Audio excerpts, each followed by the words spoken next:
Hello नमस्कार। पिछले दिनों पंचायत चुनाव में बीजेपी विधायकों की, कांग्रेस के नेताओं की अंधाधुंध हस्तक्षेप के मुद्दा मैंने उठाया। बंद होते कॉलेजों का मुद्दा उठाया, हॉस्पिटल में मिल रही सुविधाओं का मुद्दा उठाया और ग्रामीण क्षेत्र की सड़कों के मुद्दे उठाए। और इस देश में जब एक जनजी आंदोलन चला, जनजी ने परीक्षा लीक होने, पेपर लीक होने के ऊपर एक आंदोलन किया, मैंने उसका सहयोग किया। इन्हीं सभी चीज़ों के कारण बीजेपी और ख़ासकर बीजेपी के नेताओं और उनके चहेते चमचे चाटुकारों ने, लफंगों ने मुझे व्यक्तिगत रूप से निशाना बनाने की कोशिश करी, मुझे रोकने की कोशिश करी कि मेरी आवाज़ रुक जाए। लेकिन ना मेरी आवाज़ रुकेगी, ना मेरे इरादे रुकेंगे, ना मेरे ये बुलंद हौसले रुकने वाले, झुकने वाले नहीं हैं। मैंने अपने किसी एक वीडियो में एक भी शब्द गाली गलौज का दिया हो, एक भी अपशब्द इस्तेमाल किया हो तो कोई भी मुझे आके बता सकता है। और मुझे ये गाली गलौज करने वाले लफंगे, लूचे, चमचे, चहेते चाटुकार कमेंट बॉक्स में अगर 1000 गालियाँ दे के जाते हैं, 500 लोग गालियाँ लिख के जाते हैं और मुझे मारने पीटने की धमकी, तेरे को मिल ले, ये वो सो अनाप शनाप पता नहीं क्या क्या क्या क्या क्या क्या क्या चीज़ें नहीं बोलते। इतने बदतमीज़ जाहिल लफंगे लोग ये मुझे ये सिखाते हैं कि आप सही तरीके से बात नहीं कर रहे। मैं बहुत सही तरीके से बात कर रहा हूँ, बहुत अच्छे तरीके से बात कर रहा हूँ। मुझे अच्छे तरीके से बात करना भी आता है, बात समझाना भी आता है, बात रखना भी आता है, क्योंकि मैं सच बोलता हूँ, पूरा सच बोलता हूँ, कड़वा सच बोलता हूँ। तो वो तुम्हें चुभता है, तुम्हारे राजनेताओं की, तुम्हारे जिनकी तुम चाटुकारिता करते हो, तुम्हारे आकाओं की उसमें पोल खुलती है, उनकी सच्चाई सामने आती है तो तुम्हें दर्द होता है। मैं ये चाहता हूँ कि तुम्हें ये दर्द ना हो, तुम समझदारी दिखाएं। मैं जो बातें रख रहा हूँ उनको गौर से सुने। मेरा एक वीडियो 5 बार नहीं 10 बार सुन लें। मैंने आपकी राजनेताओं की बुराई के लिए वीडियो नहीं बनाए हैं, उन्हें उनकी जिम्मेवारियाँ याद दिलाने के लिए वीडियो बनाए और उन्हें यह भी चेताया है कि अगर तुम लोग इसी तरीके से काम करते रहोगे, लोगों को, जनता को बेवकूफ़ बनाते रहोगे तो जनता तुम्हें जवाब देगी। जिस तरीके से छात्रों ने, जैन जी ने आंदोलन के ज़रिए जवाब दिया, भविष्य में देश में, प्रदेश में, गांव में, समाज में, हर जगह पर नेताओं के खिलाफ बड़े से बड़े आंदोलन उठेंगे, आवाज़ें और भड़केंगी।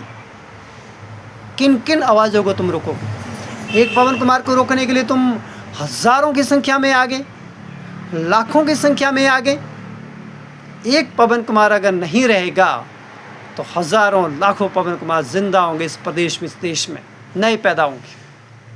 मुझे किसी भी तरीके की राजनीतिक गुलामी या किसी के बातों के हिसाब से, किसी के ज़बरदस्ती किसी के पीछे चलने की आदत बिल्कुल भी नहीं है, ना होगी। और भविष्य में भी मैं बिल्कुल भी अपने इरादों पर मजबूत हूँ, मैं अपने सिद्धांतों पर टिका हुआ रहूँगा, मैं रुकूँगा नहीं।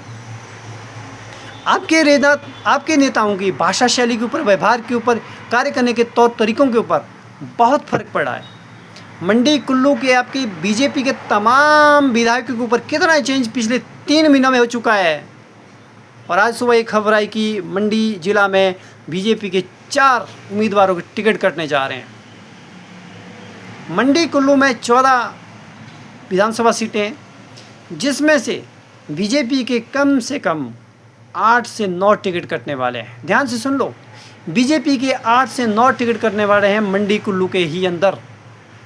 और ये बात भी ध्यान से सुन लो कि मंडी में आपके एक पुराने नेता होते थे, ठाकुर रूप सिंह, कहाँ है आजकल वो?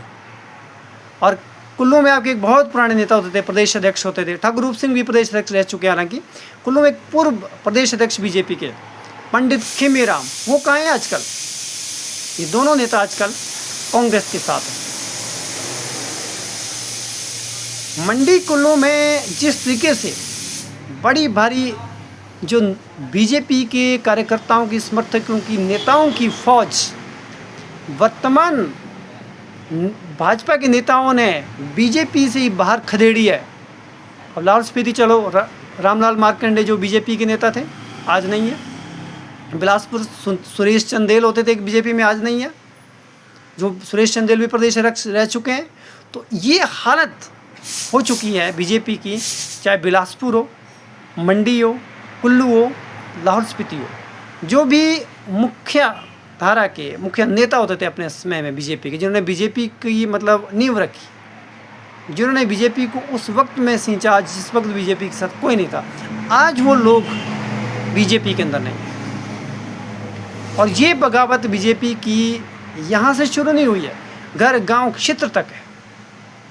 तो किस हालत में बीजेपी की राजनीति आगे बढ़ रही है, ये आने वाला वक्त बताएगा।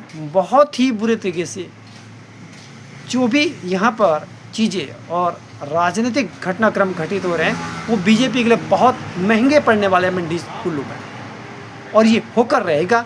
और बीजेपी के नेता जो आज विधायक बने मंडी कुल्लू में, वो जिस तरीके से ये मान के चले कि हमारी अगली सरकार बनेगी, मैं उनको एक ही बात बताना चाहूँगा कि बहुत ज़रा घमंड में न डूबो, तुम्हारी अगली सरकार नहीं बनेगी। और जयराम ठाकुर, मैं एक बार फिर से रिपीट कर रहा हूँ, अगले मुख्यमंत्री हिमाचल प्रदेश के नहीं बनने वाले। धन्यवाद।